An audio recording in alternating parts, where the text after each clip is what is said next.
안녕하셨습니까? 오늘은 진정한 자유라는 말씀으로 말씀드리겠습니다. 시편 1절과 2절에 보면 성경은 세상에 대해 다음과 같이 말합니다. 어찌하여 열방이 분노하며 민족들이 호사를 경영하는고, 세상의 군왕들이 나서며 관원들이 서로 꾀하여 여호와 그 기름 받은 자를 대적하며. 세상의 특징은 분노하는 세상, 호사를 경영하는 세상입니다. 뭔가를 열심히 하고 뛰어다닙니다. 그러나 아무 의미가 없는, 아무것도 아닌 것을 만들어내는 것이 이 세상이라고 했습니다. 그리고 세상 사람들이 분노하고 호사를 경영하는 그 내용이 무엇입니까? 여호와 그 기름 받은 자를 대적하기 위해 우리가 그 맨 것을 끊고 결박을 벗어버리자는 것입니다. 한마디로 세상의 본질은 하나님의 말씀을 끊자, 그 다스림의 고리를 끊어버리자 하는 것입니다. 세상이라고 말할 수 있는 모든 세력들이 시도하는 공통점이 말씀을 끊고자 하는 것입니다.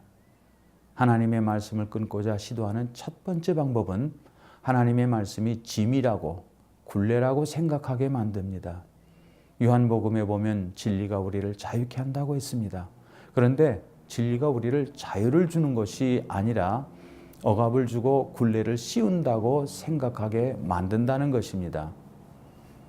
프로이드라는 심리학자는 성경 말씀에 나오는 모든 내용을 다 억압이라고 말했습니다. 그래서 억압으로부터 자유로워져야 한다고 충동합니다. 성적인 억압, 제도의 억압, 전통의 억압 등 모든 억압에서 풀려야 한다고 말합니다. 실존주의자들이 말하는 것이 무엇입니까? 가정이니 전통이니 하는 것들이 다 억압이라는 것입니다. 그래서 프리섹스, 프리패밀리를 주장해서 가정의 가치관을 무너뜨리고 있습니다. 그러나 말씀은 억압이 아니라 축복입니다. 우리는 말씀 안에서 보호받고 안전한 길로 갈 수 있습니다. 예를 들어 새는 하늘을 제한된 범주라고 생각지 않습니다.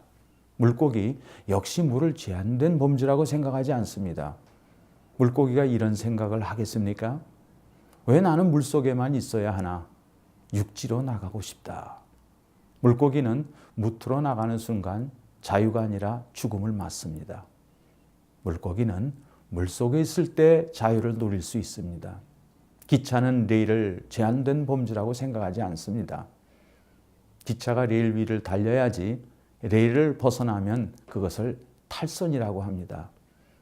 기차가 자유로울 수 있는 것은 레일 위에 놓여 있을 때입니다. 그런데 마귀와 세상은 우리를 속이고 있습니다. 길을 벗어나는 것이 자유인 양 호도합니다. 하나님의 말씀이 우리를 속박하는 짐이라고 속삭입니다. 그것은 사는 길이 아닙니다. 유일하게 사는 길, 하나님의 말씀을 끊어버리고자 하는 악한 시도입니다. 좀 배웠다고 하고 똑똑하다고 하는 사람들에게 악한 마귀가 주는 메시지가 있습니다. 그것은 하나님의 말씀의 비합리적이라는 것입니다. 세상에서 가장 비합리적인 사건이 무엇인 줄 아십니까? 그것은 바로 십자가 사건입니다.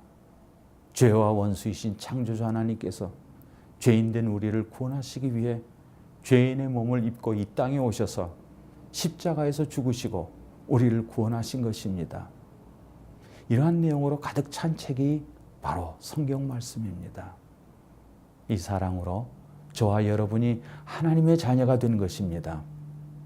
하나님의 자녀는 말씀의 진리 안에 살 때 비로소 참된 자유와 행복을 누리는 것입니다.